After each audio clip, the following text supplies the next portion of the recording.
What is going on, ladies and gentlemen? Yours truly, Kendrick McKnight here, back again with another video. Make sure you guys like, comment, share, and subscribe to the channel for more content. Man, my first time ever being live on Facebook. I am live on Facebook and YouTube. I tried to do TikTok, but gave me a little problems right before time to get on here. So I'm gonna do that maybe another time. But yeah, in this video, man, we're gonna be talking about John Cena. It's all about John Cena, my goat, my hero, one of my, I guess you could say, celebrity heroes in life. Is officially retiring tomorrow night, and I've been in the fields all day. You know what I'm saying? Just the realization that one of for me personally, the greatest of all time in within the wrestling business is going to be retiring. The fact that he's legitimately retiring, he said time in and time out that he's officially done after tomorrow.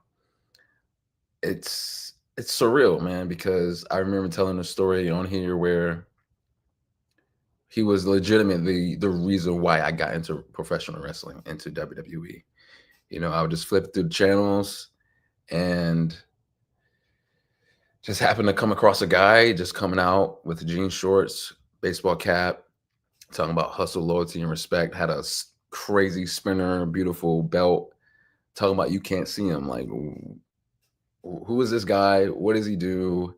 And I caught on real quick onto who John was and wanted more and wanted to see more. No pun intended. I wanted to see more of him. And so much so where I legitimately hated every single person that John went up against, from the Randy Ortons of the world, the Edges of the world, Umaga, Great Khali, Triple H, Shawn Michaels, the list goes on and on. I hated all these guys, CM Punk, right? Just because they went up against my hero. They went up against my guy. And I hated them all, and so man, in this video, man, this is like a farewell thing that I have going on for me personally to John, and just showing my appreciation, what kind of impact that he had on me in my life, whether that's personally and also professionally.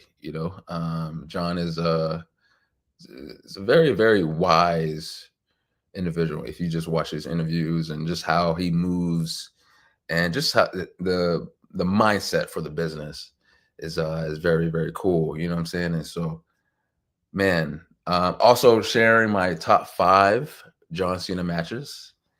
I think one of them will be kind of like a head scratcher for some people. But this is it's my list. It's my list. And just my favorite moments of him throughout his 23, 24-year career in the WWE, and so on and so forth. So, man, let's get into it, man. Friday Night SmackDown comes on in another hour, so I want to not speed this up, but just get into it, right? So, yeah, man, I got into WWE simply because of John. Simply because of John. Just his persona, and just yeah, this the hustle, loyalty, and respect, and just how he created a movement of you can't see me. Uh just his aura, bro. This overall aura, just how he carried himself in the ring, his matches, of course. And man, like you felt it as a fan. You felt that energy, you felt that vibe, you felt a way. Like when that music hit, like you feel something, right? As a fan, you feel that energy, right? You feel that vibe. And whether you like him, whether you hated him, neutral, when that music hits, you are on your feet. You know what I'm saying? You're reacting. That's the entire game plan, right? As professional athletes, right? You gain, you try to go after that reaction and wanting something to go off, right? Wrestlers go off based off of getting those reactions, whether they're booing you, whether they're cheering you. That's the entire idea. You're getting a reaction. And with John, man, it was instant. It was instant with him. You know what I mean? Like I said, whether you cheered them, whether you booed him, you felt some kind of way towards John. And for me, man, there was never a time where I legitimately hated him. You know, of course, there was moments throughout his time where it's like, okay, he shouldn't have won this match, or okay, they're kind of going over the top here. You know what I mean? But overall, man, like it's John, bro. Like, what do you expect? But man, like John was just that guy for me, man. Um, Man, I'm gonna try not to cry here, but yeah, this is surreal for me. When Taker retired, it's like I kind of like understood, like, okay, you're getting up there, champ. Like it's kind of you're getting up there. It's time to go. Like, of course, I felt it, but this is different. You know what I'm saying? Taker was that guy for me. Taker at one point in time was my goat. And even when he retired, it's just like, okay, I understand. I get it. You know what I mean? You got to do what you got to do, man. Your pride and your ego wants to keep going to forever, but your body says no. And so, like, I was more understandable for him, but this is different. This is different. You know what I'm saying? This is John Cena. This is John Cena. You know what I mean? Like, this is crazy. But man, like it's surreal.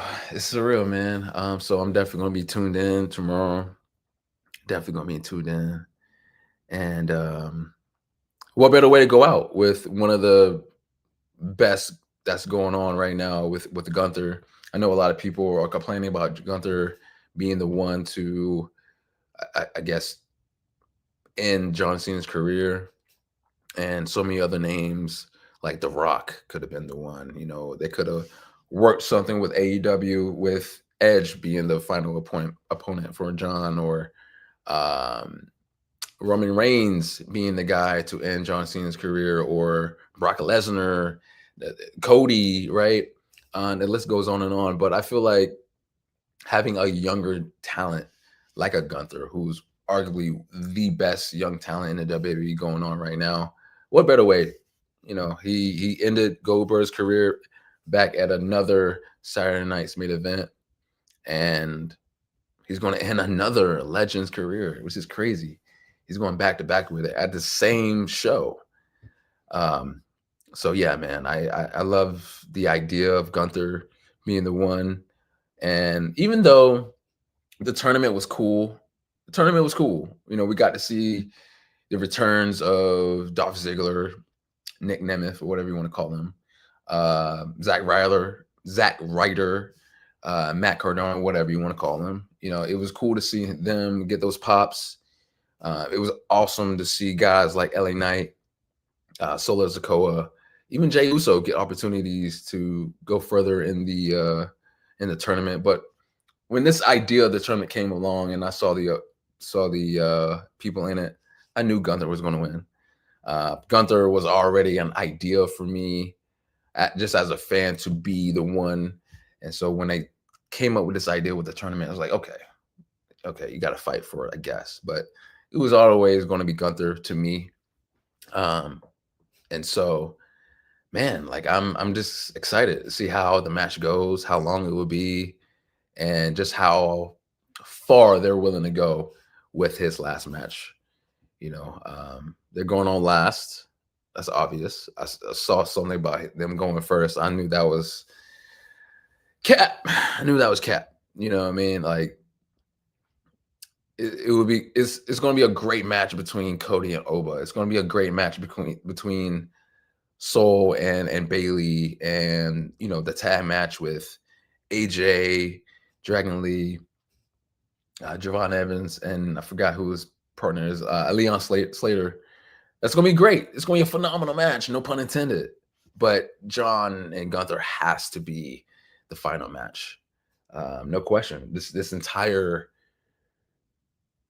show is based off Cena's last match, and what better way to cap it off with the man himself, having his final bow, having his final run out to the ring, and just ovation to the Washington D.C. crowd. Um, Man, like I'm just excited for him. He's always hinted out retirement, but to finally see it is like, man, like I'm just in awe, in awe, you know. Um, it's crazy. It's pretty crazy. But John Cena, man. John Cena, bro. My favorite moments of John. Um, Obviously his debut, going out there. We get Kurt Angle making a name for himself. Um, who could forget that entire run with him and Edge, you know what I'm saying, back in 06, 07, 05, right? Their whole feud for the WWE Championship, and during that time where Edge was really just getting out there on his own, and he needed that one person to kind of like, he needed that baby face to really push his heel bad guy persona over, and John was the perfect person, and Edge was the perfect protege for John at that time, being the huge baby face, the top guy in the company. And what better way to go off against just a slimy, just arrogant guy in Edge at that time. And leading up there to their matches at SummerSlam, Unforgiven, um, Royal Rumble, um, you know, and of course, Edge, cashing in the very first Money in the Bank cash in, Edge doing it on John Cena at New Year's Revolution 2006, and the rest was history for their rivalry. You know what I mean? It was amazing to see. You know,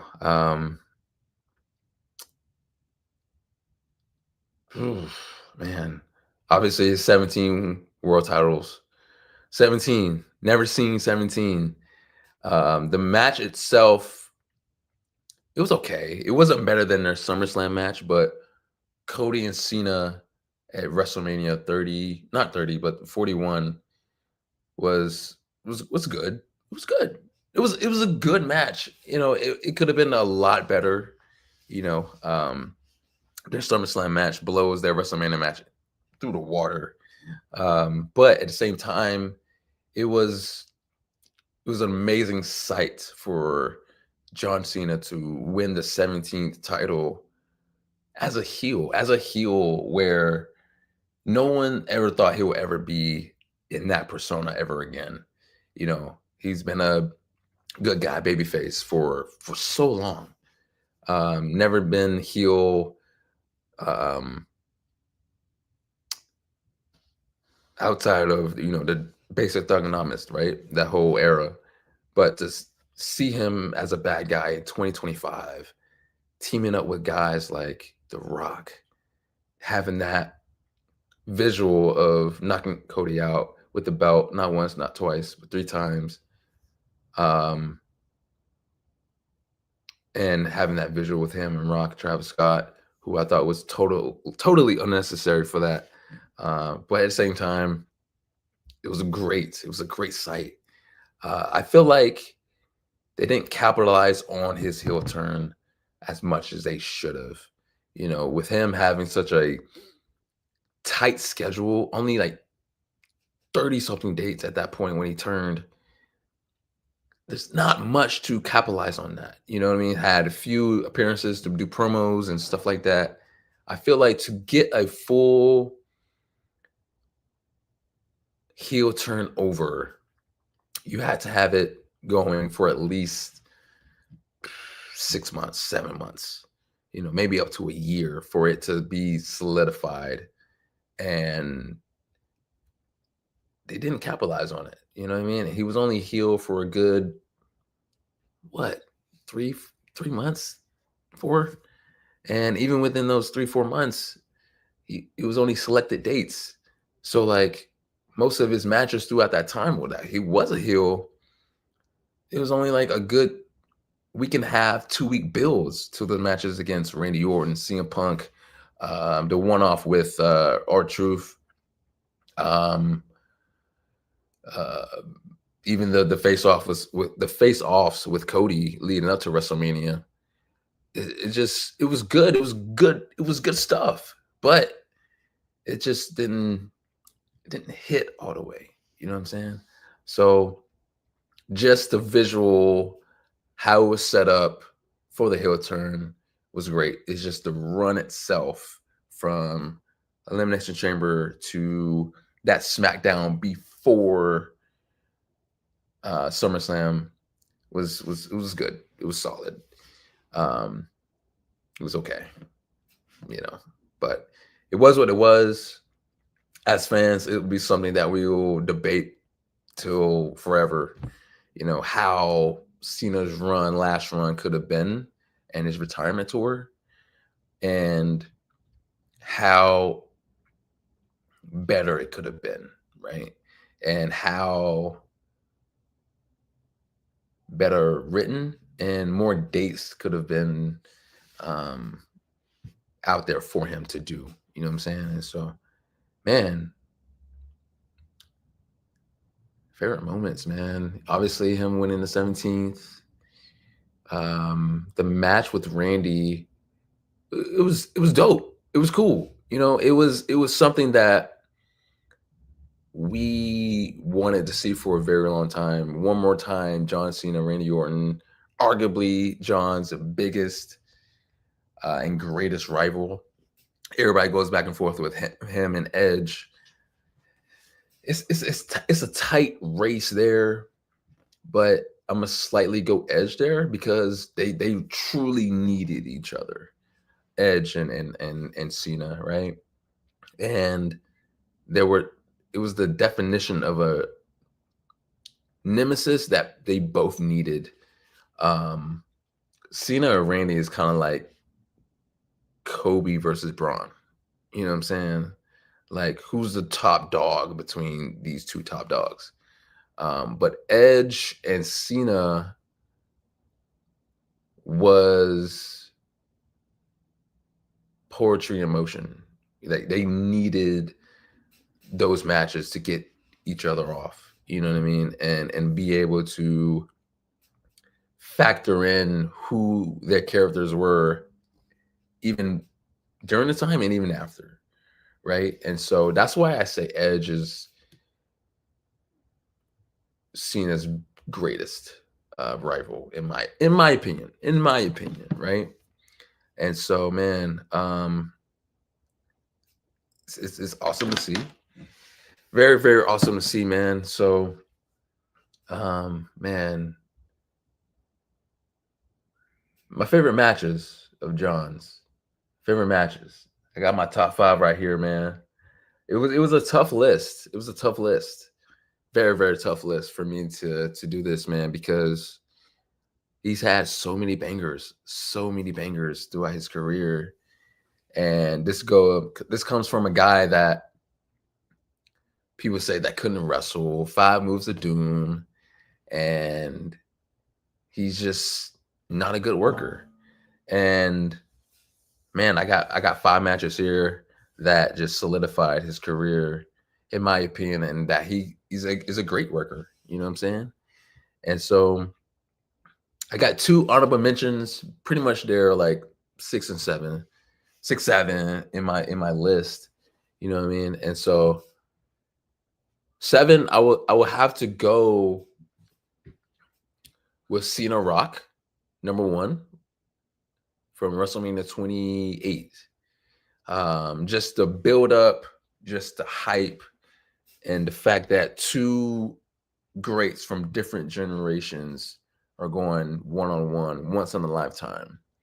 The promos felt truly real because it was real. Like they had true backstage heat and just like back and forth. And to put it out in the ring for our entertainment, it was amazing to see, man. Obviously Cena losing that match, like did I see that coming? Yes and no, because I remember watching that in real time at my home, and it was just like, wow, okay, Rock won this in his hometown, and right then and there, I knew like, okay, this isn't going to be once in a lifetime. Like Cena has to get his get back, and sure enough, 1 year later, they did the rematch. The match was it was good. It was okay. It wasn't obviously not better than the first one, but I understood the story and the redemption storyline of Cena, adding real life stuff into his story on TV and putting it out there. Like, this is the redemption tour of Cena getting back to where he belongs on top, defeating one of the greatest of all time in The Rock. Um, and adding the WWE Championship into it just made it even more obvious on Cena winning there. I felt like that was crazy. I felt like that match, just like the first one, sold itself. Like they did not need the WWE Championship at all. And ending CM Punk's crazy reign was just criminal, absolutely criminal. And for The Rock to win that was just whatever. It's one of those things, right? Um, but man, yeah, like that's my honorable mention at 7 and 6. I would say this may be a crazy pick. This may be a crazy pick, but Cena Styles at the Royal Rumble 2017. It's not in my top 5 because one of their other matches is in my top 5. Um, Amazing match. Everybody says this is their best match throughout their trilogy. And I can't argue with that. I cannot argue with that with the WWE Championship on the line. Seeing again his get back from losing to AJ at that prior year's SummerSlam against AJ. Um, what a match! What a crazy match that they had. Um, Cena coming into this, can he win his 16th? Can he win the big one more time and tie Ric Flair's record? And be that guy once more. I love the story there. And then AJ Styles being the heel that he was at that time, and talking his stuff and still backing it up because he's phenomenal. Their chemistry is crazy. Has always been crazy to see, two guys who were the top dogs in two different companies at the same time, TNA, WWE. Two guys who has two different styles. Again, no pun intended. AJ is a high flyer, whereas Cena is more ground and pound. For them to have the chemistry that they do in the ring and showing their styles and and capitalizing on that, it's like poetry in motion. Um, and like I said, the story was there. Uh, yeah, Royal Rumble is 6 for me. Their match at the Royal Rumble is 6. But my top five John Cena matches of all time. This was a tough list, like I said, man. But going number 5, just based off of nostalgia. This was the first WrestleMania that I've ever seen. This is the first WrestleMania that I watched where I got the DVD and I used to watch it over and over and over and over and over again. The very first WrestleMania that I watched from start to finish was WrestleMania 21, where Batista in the main event defeated Triple H for the world title. Uh, Edge, I spoke about it before, Edge winning the Money in the Bank, the very first Money in the Bank, started the show off with Eddie Guerrero and Rey Mysterio having a phenomenal match to start off the show. You know, who could forget Piper's Pit with Stone Cold Steve Austin, and then the debut of Carlito. It was a great show, but man, my fifth match of my list of favorite John Cena matches is JBL defending his WWE Championship against John Cena, his second WrestleMania. Uh, WrestleMania 20 was John Cena's first, defeating the Big Show in the start of the show for the US title. Then the following WrestleMania 21, defeating JBL for the WWE Championship and getting his first ever title. It was just it wasn't the greatest match in the world, but it was just the moment for me. You know, a young guy finally shutting up the the prowess of JBL. He was on demon time throughout his WWE reign, and just defeating guys Kurt Angle, Rey Mysterio, um, Eddie Guerrero, right, Undertaker, and having the Bashrams on Lennon Brown with him, Lennon Jordan, excuse me, and man, he was just like that that not redneck, but like just that guy that just like thinks he's above everybody, but he proves it in the ring every single time. Like JBL during that time when he was WWE champion, leading up to WrestleMania 21, like he was on legit demon time. He was just destroying everybody. Like I said, beating guys like Eddie Guerrero, beating guys like Taker, Kurt Angle, throughout that entire era on SmackDown. And for a young guy like John Cena to come in, Big Show also for John Cena to come in, a young guy just got into the business, not even 2-3 years, and defeating him on the biggest stage in the world in sports entertainment was just amazing to see, man. It was the start of the rise of John Cena, man. And then later on, he would get the spinner belt, and start that regime. And but yeah, man, it wasn't the most memorable match of all time, but it was just the moment where he just cleaned house and he defeated the undeniable. He defeated the loudmouth of JBL. So John Cena, JBL, WrestleMania 21 for the WWE title is number 5 on my list of top 5 WrestleMania, not WrestleMania, but just overall matches of John Cena throughout his entire career. And the following WrestleMania, not WrestleMania 22, but 23, his match with HBK, Shawn Michaels. We talk about like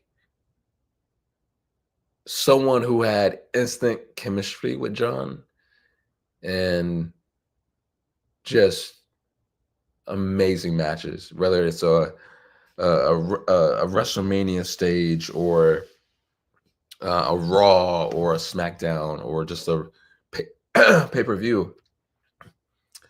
Their matches has always been fire, and for this,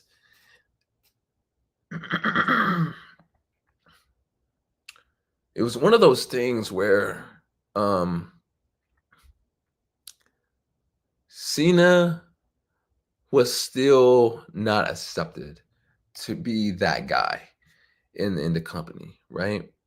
The following WrestleMania 22, Cena was going in as the champion, but still like the underdog because he wasn't accepted amongst the crowd. He wasn't that guy. He got the Roman Reigns effect where, fans was pushing this guy and the fans rejected it, and so even as the champion, as the WWE champion, he still wasn't adored, right? He still wasn't like that guy. And even in going in WrestleMania 23, going up against a guy like HBK. HBK. Um,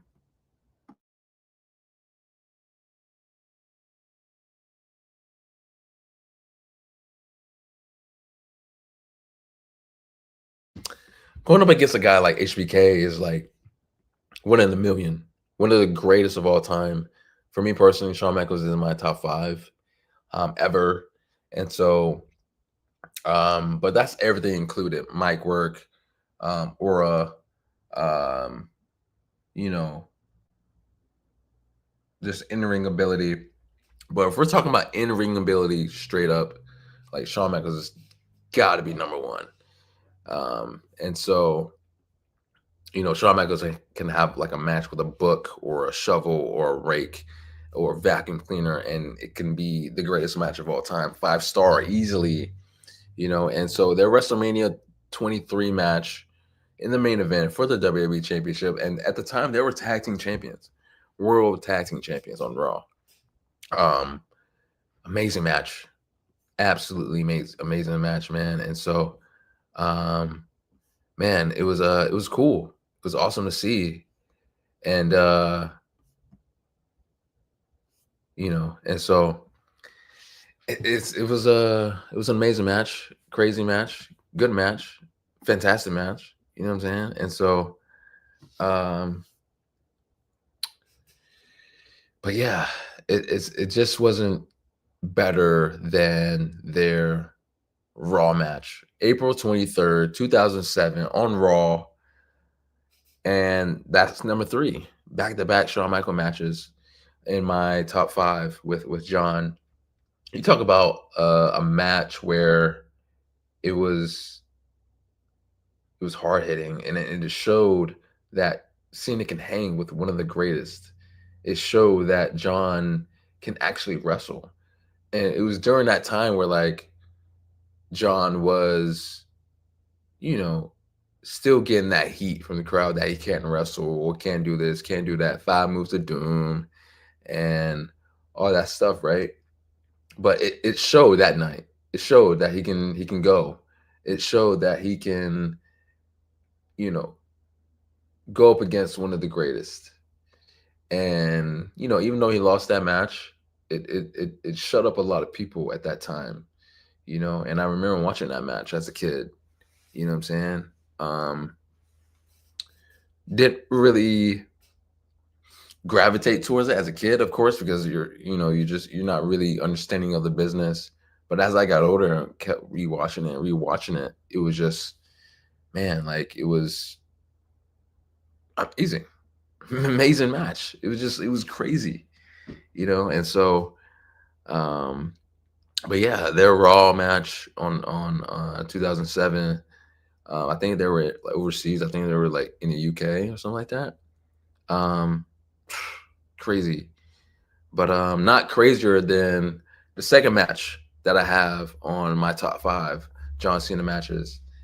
And I talked about Edge earlier and how crazy the chemistry and how much the characters of John Cena and Edge had, and why they needed each other at the time that they did. Um, my second favorite match of all time with John, it has to be the match with Edge at TLC, not TLC, but Unforgiven, in a TLC match in Toronto, Edge's hometown. Man, I remember having the Unforgiven DVD, and just rewatching that match over and over and over again. Um, Cena again going into enemy territory, um, and just getting booed out of the building, middle fingers everywhere, and just going in there with his held high. You know what I mean? And so, like, man, this match was just amazing to see. The story was there, and just the story that they told in that match, where it's like you have this hometown kid who's the heel here, but like he's working as the babyface. He had babyface reactions, obviously, because he's in Toronto, his hometown. But just paying attention to his entrance, like you can tell he was soaking it in. Like in that moment, it wasn't Edge, it was Adam, coming out there, getting that ovation from his home people.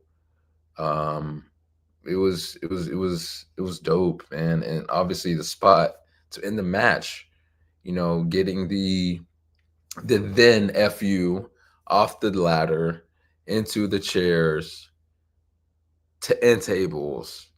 Uh, man, like it was a sight to see. And of course, Cena, getting the title down, man. It was great. It was an awesome match. Loved it. Start to finish. The story was there, like I said, and then adding the lead up factor of, you know, getting involved and all that stuff, man. It was cool. It was dope. Super dope, but it doesn't top my favorite match. My favorite match of all time with John Cena.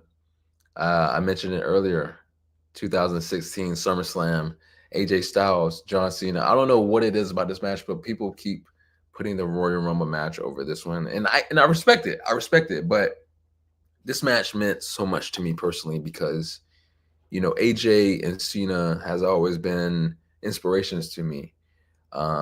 Just as people, not even as professional wrestlers, just like inspirations based off of where they come from, how they live, and how they persevered into their careers, and not allowing the outside noise to get into their personal lives and how they moved as professionals. You know what I'm saying?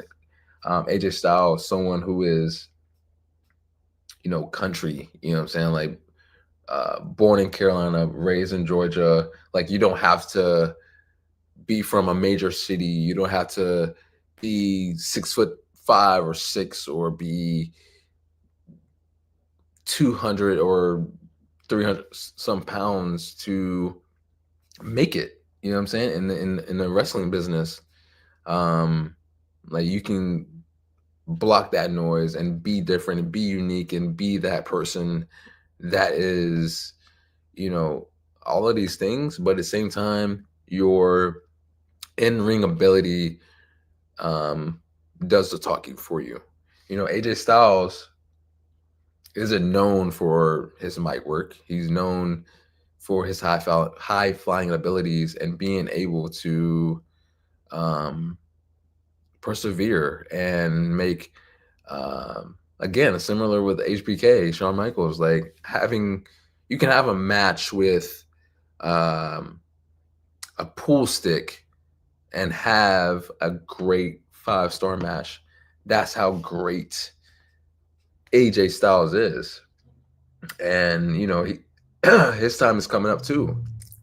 You know, his time is coming up as well, and I'm not looking forward to that either, man. Um, but yeah, their SummerSlam match was just top tier for me. Two guys that I've been looking up to for a very long time, going head to head for the first time on a grand stage like SummerSlam. I think they were in New York that year. I think Brooklyn, and it was just it was amazing. Like I said, man, for guys that has two different styles to go head to head and have a match of the year for me personally that year. You know what I'm saying? Um, but yeah, like it was so cool. It was so cool to see that. John, being the guy that he is, you know what I'm saying? Now allowing moments that, not allowing these moments to get in the way of who he is as a person, not allowing these moments to get in the way of um, where he wants to be in his career. If he listened to the outside noise, if he listened to the doubters, there would be no John Cena where he is now. You know what I'm saying? And so for him to continue to persevere, for him to continue to push through and having the dedication to work on his craft um, in ring, and John has always been amazing on the mic. That's a part of his persona that he never really needed to work on. Like he always had it on the mic. You know what I mean? But it's just in ring. You know what I mean? But yeah, just to see how far he's come and having bangers in his final year with Logan Paul, with CM Punk, with AJ Styles at Perth. Um, what could have the could have been great match with Brock, even though it was pretty much a squash. Um, you know, Cody Rhodes at SummerSlam, like that was man, like that to me right now, that is up there for match of the year in WWE 2025. Like him and Cody at SummerSlam. Like I said earlier, it blows their WrestleMania 41 match in the water. No competition. But within this retirement tour, it's neck and neck with the Cody match at SummerSlam or AJ Styles at Clash in Paris, as far as the match of the year. Not just in the tournament, not just in within the tour, but just entire WWE in 2025. It has to be up there for sure. Those two matches, but I'm leaning more towards Cody. Um, but yeah, the Styles match at SummerSlam was just top tier, amazing, classic, 5 star, and just for me personally, just two people that I've been looking up to for a very long time to clash for the first time on a grand stage was just amazing to see. It was chef's kiss. But yeah, that's my top five, bro. That's my top five, man. Um, and John Cena, man, I'm not looking forward to him to go, man. But you know, um, like all things, man, it must come to an end. My childhood is leaving me, man. My childhood is leaving me. Undertaker's gone. Batista's gone. You know, um, CM Punk don't have much left. Randy Orton don't have much left. Like I said, AJ Styles next year is hanging it up. You know, um, I've been back and forth with Brock for a while, but he's a legend. He's a legend, and so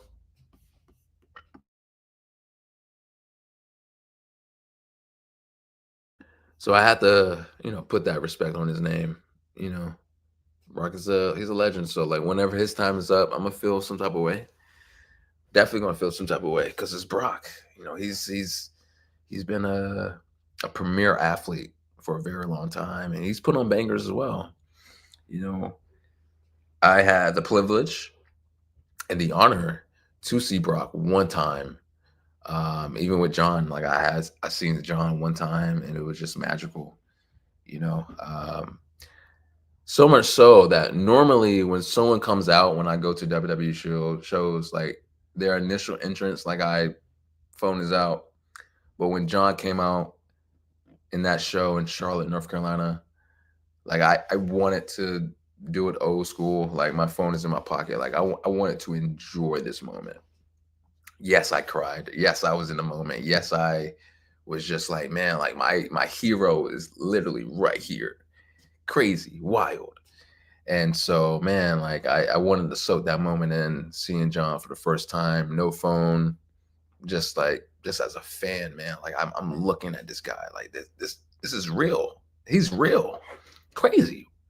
Um, but yeah, like Brock definitely has my respect. I will forever feel like he shouldn't have been the one to end Taker's streak, but he paid his dues. He's Brock Lesnar, man, and so like I miss Brock, man.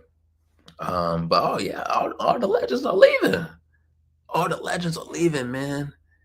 But it's all about just appreciating the moment, appreciating what these guys have gone through, putting their bodies on the line, and just being able to entertain us for 20 plus years. And so, John Cena, man, I hate to see you go, bro. Hate to see you go, man. But you got to do what you got to do, man. I understand. I respect it. You're getting up there in age.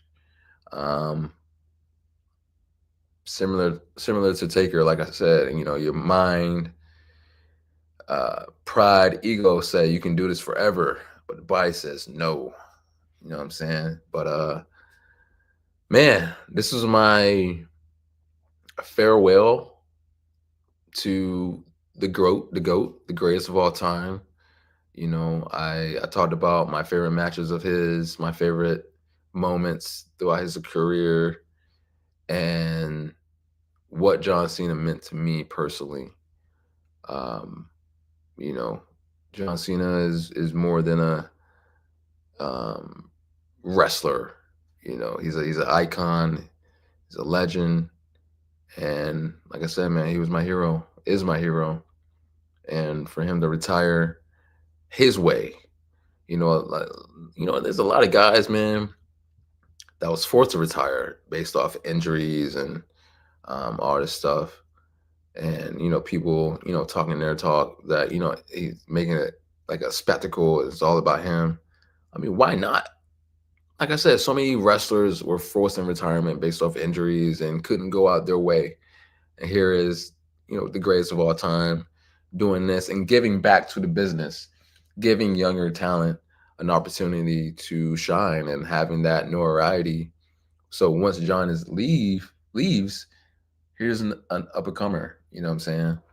Um, Having guys like Obafemi, having guys like Leon Slater, Javon Evans, so an opportunity to shine on a show that's pretty much dedicated to him. It's amazing to see, man. That goes again back to John's character, who he is as a person, as an individual, and man, like it's so cool. It's super dope, super dope. It's cool. I love it, man. I love John Cena, man. He means a lot to me, man. And um,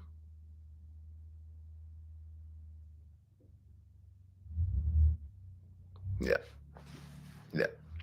Salute to the goat. Salute the goat, man. Um, Make sure you guys like, comment, share, and subscribe to the channel for more content. Um, my first live on Facebook. It was cool. This wasn't my first time being live on YouTube. This was, I think, my second or third time. But this is cool, man. But to my next time, to the next one, it's her.